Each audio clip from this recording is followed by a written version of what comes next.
আসসালামু আলাইকুম। কেমন আছেন সবাই?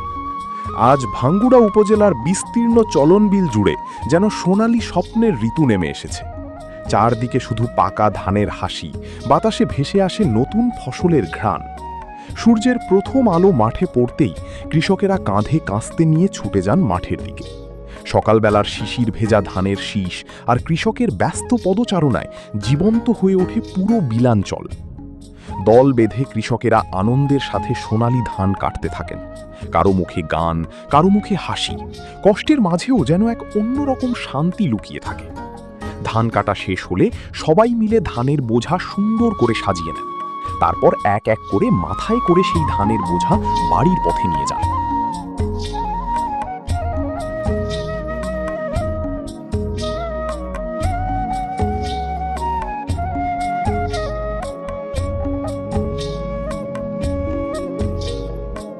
কেউ বা আবার কুত্তা গাড়িতে করে নেন। নিচে থেকে কয়েকজন মিলে ধানের আঁটি এক এক করে গাড়ির ওপর রাখে, আর গাড়ির ওপর থাকা দুইজন করে ধান সাজাতে থাকে।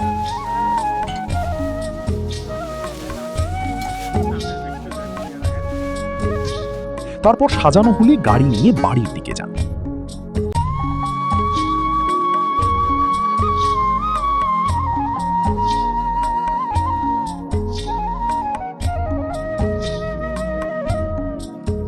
এরপর শুরু হয় ধান ঝাড়ার কাজ। কয়েকজন মিলে মেশিনের সাহায্যে ধান ঝাড়েন। আলতোভাবে ধানের আঁটি ধরলেই খড় থেকে ধান আলাদা হয়ে যায়। মাঠ জুড়ে তখন শোনা যায় মেশিনের শব্দ আর মানুষের ব্যস্ততা।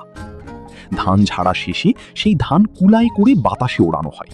দুই হাত দিয়ে কুলা উঁচু করে ঝাঁকালেই ধানের সাথে থাকা ধুলো ময়লা বাতাসে উড়ে আলাদা হয়ে যায়। ধীরে ধীরে পরিষ্কার সোনালি ধান নিচে জমতে থাকে।